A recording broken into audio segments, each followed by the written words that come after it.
Hello friends, today we are going to study about magnetic field at a point on the axis of current carrying narrow circular coil.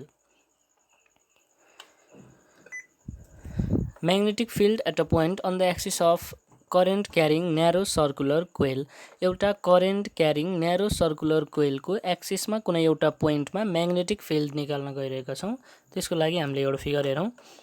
यो फिगरमा एउटा current carrying narrow circular coil यो भयो र त्यसको axis यो भयो। हामी यो कोइलको एक्सिसको कुनै एउटा पोइन्टमा म्याग्नेटिक फिल्ड निकाल्न गइरहेका छौं। सो अब के गरौं, यो एक्सिसको कुनै एउटा पोइन्ट सपोज गरौं, पोइन्ट पी यो भयो।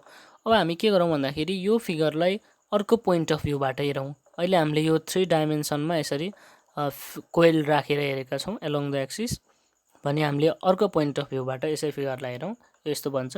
यो फिगर चाहिँ हामीलाई बुझ्नको लागि एकदम सजिलो हुन्छ र यो डेरिभेसन गर्नको लागि सजिलो हुन्छ। सो अब हामीले यो कोइल यो फिगरमा यो कोइल थियो र यो एक्सिस थियो, एक्सिसमा एउटा पोइन्ट पी थियो भने यो फिगरमा पनि यो एक्सिसमा एउटा पोइन्ट पी सपोज गरौँ। सो अब हामी यो कोइलको यो बीचको सेन्टरलाई हामीले ओ ले डिनोट गरौँ। यो फिगरमा पनि सेन्टरलाई ओ ले डिनोट गरौँ। अब के हुन्छ, यो सेन्टरदेखि पी पोइन्टसम्मको डिस्टेन्सलाई हामी यक्स सपोज गरौँ। यो फिगरमा पनि यो डिस्टेन्स यक्स भयो। अब हामी रेडियसको कुरा गरौँ।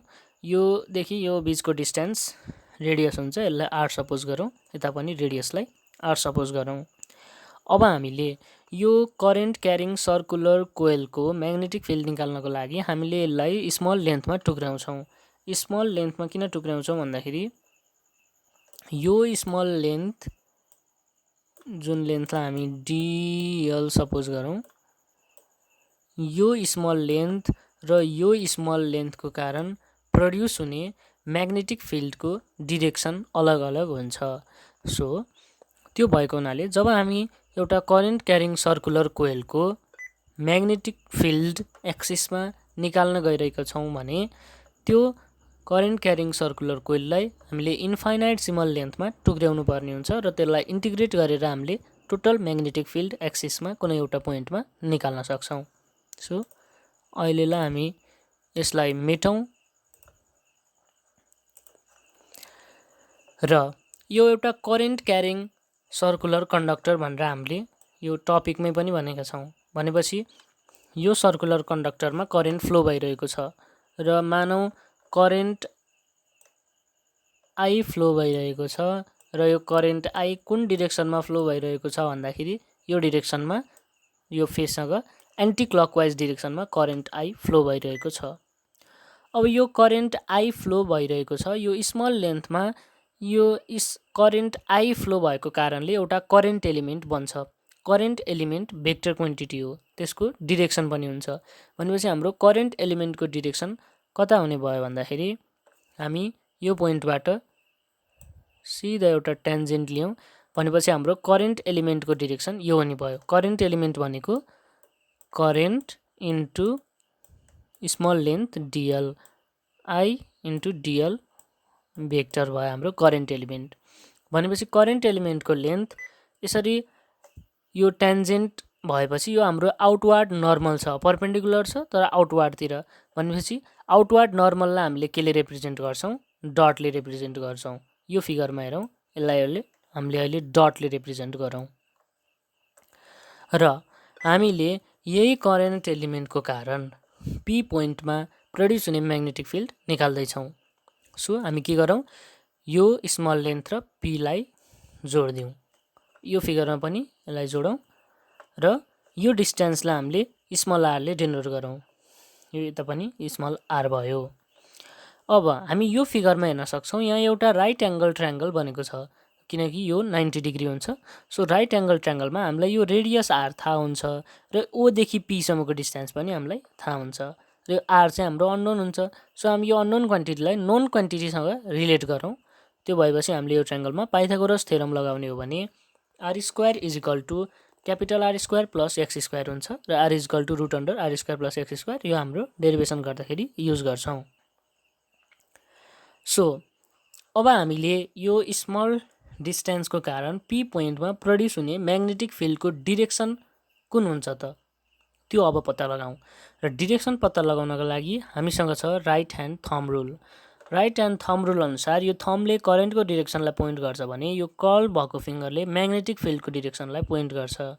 यो फिगरमा पनि हेरौँ, थम्बले यता पोइन्ट गरेको छ र कर्ल फिङ्गर यता पोइन्ट भएको छ। यो स्मल एरोले, यो ब्लू कलरको एरोले पनि देखाउँछ र यो फिङ्गर पनि आफै देखाइरहेको छ, कर्ल फिङ्गर यता भइरहेको छ। भनेपछि हाम्रो म्याग्नेटिक फिल्ड कता हुने भयो, यो डिरेक्सनमा हुने भयो। र स्मल डिस्टेन्सको कारण प्रड्युस भएको म्याग्नेटिक फिल्ड, स्मल म्याग्नेटिक फिल्डलाई हामीले डिबी सपोज गरौँ, स्मल म्याग्नेटिक फिल्ड डिबी भयो। यो फिगरमा पनि हामी हेरौँ, यो फिगरमा पनि हाम्रो म्याग्नेटिक फिल्डको डिरेक्सन कता हुने भयो त यसरी हाम्रो म्याग्नेटिक फिल्डको डिरेक्सन हुने भयो। र यो म्याग्नेटिक फिल्ड चाहिँ केसँग परपेन्डिकुलर हुन्छ त हामी यो फिगरबाट क्लियरली हेर्न सक्छौँ। एउटा यो म्याग्नेटिक फिल्ड, यो आइडियल, यो स्मल लेन्थ डिएलदेखि पी पोइन्टसम्मको डिस्टेन्स आरसँग परपेन्डिकुलर छ। अर्को केसँग परपेन्डिकुलर छ, यो आइडियल भेक्टरसँग परपेन्डिकुलर छ। आइडियल भेक्टरसँग कसरी परपेन्डिकुलर छ, आइडियल भेक्टर परपेन्डिकुलरली आउटवार्ड छ, हामीले डटले रिप्रेजेन्ट गरेका छौँ। यसलाई सिफ्ट गर्दै ल्याउने हो भने यहाँ यो पनि परपेन्डिकुलरली आउटवार्ड हुन्छ। यो परपेन्डिकुलरली आउटवार्ड भएपछि यो आउटवार्ड नर्मल भयो र यो डिबी प्लेनमा भयो। भनेपछि यो स्क्रिनबाट आउटवार्ड हाम्रो आइडियल छ र स्क्रिनमा चाहिँ डिबी छ, भनेपछि यो पनि परपेन्डिकुलर हुने भयो। So dB is perpendicular to ideal and r. यसरी नै अब हामीले एउटा स्मल लेन्थ, ठ्याक्कै यो स्मल लेन्थको अपोजिट डिरेक्सनमा हामी एउटा स्मल लेन्थ लियौँ। यो स्मल लेन्थ यो भयो र यो स्मल लेन्थमा पनि करेन्ट आइफ्लो भइरहेको छ, भनेपछि करेन्ट एलिमेन्ट बन्छ। Current element vector quantity, so यसको डिरेक्सन हुन्छ यसरी। टेन्जेन्ट बनाउँदाखेरि हाम्रो के भयो, इनवार्ड भयो। यसको डिरेक्सन इनवार्ड भयो र इनवार्डलाई हामी के रे रिप्रेजेन्ट गर्छौँ, क्रसले रिप्रेजेन्ट गर्छौँ। सो यो फिगरमा हामी यसलाई क्रसले रिप्रेजेन्ट गरौँ। यो परपेन्डिकुलरली इनवार्ड छ। र अब हामी यो पोइन्टदेखि यो पोइन्टसम्म पनि जोडौँ। अब हामी के गरौँ भन्दाखेरि यसरी नै माथिको प्रोसेस जसरी हामी यो करेन्ट एलिमेन्टको कारण पी पोइन्टमा प्रड्युस हुने म्याग्नेटिक फिल्डको डिरेक्सन कति हुन्छ त्यो हेरौँ। त्यो हेर्नको लागि हामीसँग छ राइट ह्यान्ड कर्ल रुल। यो अनुसार यो थम्बले यदि करेन्ट एलिमेन्टको डिरेक्सन देखाइरहेको छ भने यो कर्ल फिङ्गरले म्याग्नेटिक फिल्डको डिरेक्सन देखाइरहेको हुन्छ। सो हामी यो फिगरमा हेर्न सक्छौँ, म्याग्नेटिक फिल्डको डिरेक्सन यता पोइन्ट भएको छ। सो म्याग्नेटिक फिल्डको डिरेक्सन कता हुन्छ, यता हुन्छ। यो स्मल म्याग्नेटिक फिल्ड डिबी। अब हामी यो फिगरमा पनि हेरौँ, म्याग्नेटिक फिल्डको डिरेक्सन यता हुने भयो। यो म्याग्नेटिक फिल्ड पनि कति भयो हाम्रो, डिबी म्याग्नेटिक फिल्ड भयो। अब यो स्मल लेन्थ डिएलको पोइन्टदेखि यो पोइन्टसम्म पनि जोडौँ र यसको डिस्टेन्स पनि हाम्रो आर हुन्छ। सो अब हामीले स्मल लेन्थ डिएलको कारण पी पोइन्टमा प्रड्युस हुने म्याग्नेटिक फिल्डको डिरेक्सन पत्ता लगायौँ र हामीलाई म्याग्निट्युड पनि पत्ता लगाउनु छ। र म्याग्निट्युड पत्ता लगाउनका लागि हामीसँग छ बायोट-सावर्ट ल। र हामी यो बायोट-सावर्ट लको एप्लिकेसनमा पढ्दैछौँ, भनेपछि obviously we apply Biot Savart law. So Biot Savart law vector फर्ममा लेखौँ, dB vector is equal to mu naught by 4 pi I dl cross r upon r cube. र यसैलाई हामी म्याग्निट्युडको फर्ममा लेखौँ, dB in magnitude is equal to mu naught by 4 pi I dl cross r भनेको I dl r sine theta हुने भयो र आर क्युब क्यान्सल भयो, भनेपछि I dl sine theta upon r square. मैले यो भेक्टर फर्म र magnitude फर्ममा मैले किन देखाएँ भन्दाखेरि अब हाम्रो यो थीटा एङ्गल आएको छ भनेपछि थीटा एङ्गल कुन बिचको एङ्गल हो त, यो भेक्टर फर्मबाट प्रष्ट हुन्छौँ हामी। थीटा भनेको हाम्रो आइडियल र आर बिचको एङ्गल भयो, आइडियल र आर बिचको एङ्गल। अब यो फिगरमा हेरौँ, आइडियल यसरी परपेन्डिकुलरली आउटवार्ड छ, आर यसरी हाम्रो प्लेनमा छ। यो फिगरबाट क्लियरली हामी हेर्न सक्छौँ यो बिचको एङ्गल हाम्रो 90 डिग्री छ, भनेपछि यो थीटाको भ्यालु 90 राखौँ, साइन 91 हुन्छ। So dB is equal to mu naught by 4 pi I dl upon r square. यो त भयो यो डिबी र यो डिबीको म्याग्निट्युड, तर यसको डिरेक्सन त फरक छ। डिरेक्सन भएपछि यसले कम्बाइन इफेक्ट देखाउँछ, अर्थात् नेट म्याग्नेटिक फिल्ड बन्छ र त्यो नेट म्याग्नेटिक फिल्ड पनि हामीले पत्ता लगाउनु पर्ने हुन्छ। त्यसको लागि हामी के गरौँ, यो डिबीलाई दुईवटा कम्पोनेन्टमा रिजल्भ गरौँ, एउटा भर्टिकल कम्पोनेन्ट र एउटा होराइजन्टल कम्पोनेन्ट। र हामी यो डिबी र यो कम्पोनेन्ट बिचको एङ्गललाई हामी अल्फा सपोज गरौँ भनेपछि यो कम्पोनेन्ट हाम्रो डिबी कस अल्फा हुने भयो र होराइजन्टल कम्पोनेन्ट डिबी साइन अल्फा हुने भयो।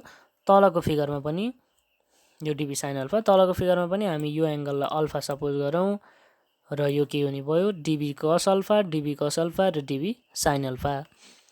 अब हेरौँ, यति एङ्गल हाम्रो 90 डिग्री छ र यो एङ्गल हाम्रो अल्फा छ भनेपछि हाम्रो यो एङ्गल 90 माइनस अल्फा हुन्छ। यो एङ्गल हाम्रो 90 माइनस अल्फा हुने भयो यो एङ्गल। र फेरि यो एङ्गल पनि हाम्रो राइट एङ्गल छ, यो 90 माइनस अल्फा भएपछि यो एङ्गल अल्फा हुने भयो। यो फिगरमा पनि हेरौँ हामी, यो एङ्गल पनि हाम्रो अल्फा हुने भयो। सो हामी हेर्न सक्छौँ यो डिबी कस अल्फा र यो डिबी कस अल्फा म्याग्निट्युड सेम छ र डिरेक्सन अपोजिट छ भनेपछि यो क्यान्सल आउट हुन्छ। र यो जुन कम्पोनेन्ट लिँदा पनि, जुन स्मल डिस्टेन्स लिँदा पनि हामीले यो फिगरमा हेरौँ, यो स्मल डिस्टेन्स लियौँ भने अर्को डिस्टेन्स हामीले यो लिएको हुन्छौँ र जुन लिँदाखेरि पनि एउटा कम्पोनेन्ट चाहिँ क्यान्सल भएको हुन्छ। सो अब हाम्रो के आयो, नेट कम्पोनेन्ट आयो। नेट कम्पोनेन्ट के हुन्छ, हाम्रो एड हुन्छ। So dB, therefore we can write db net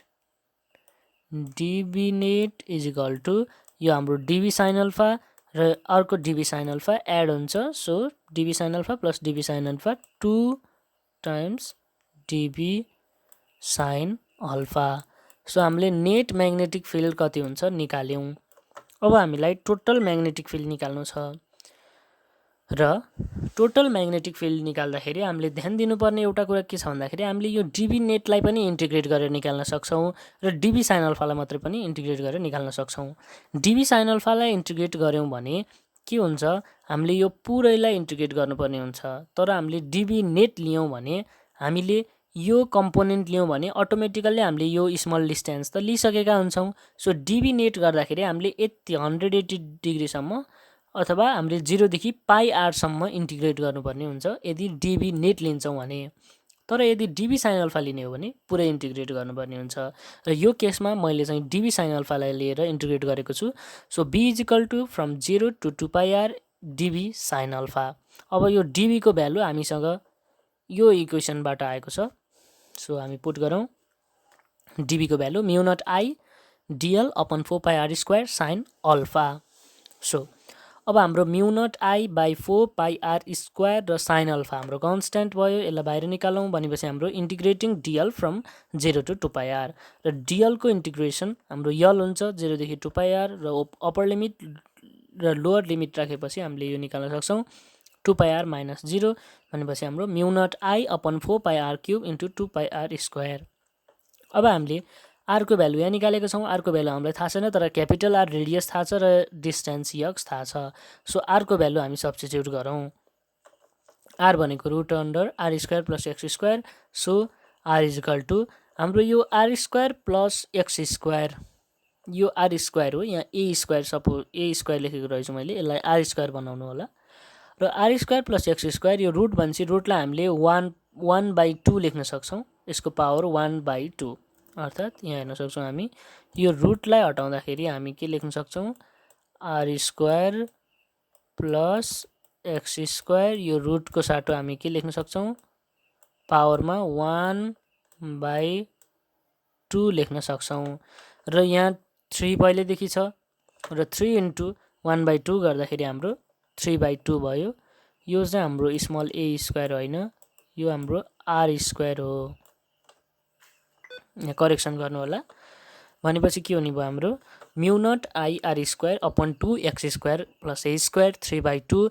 यो चाहिँ हाम्रो सर्कुलर कोइल, करेन्ट क्यारिङ सर्कुलर कोइलको एक्सिसको कुनै पनि एउटा पोइन्टमा म्याग्नेटिक फिल्डको म्याग्निट्युड हाम्रो यति भयो। डिरेक्सन हामीले यहाँ पत्ता लगाइसकेका छौँ।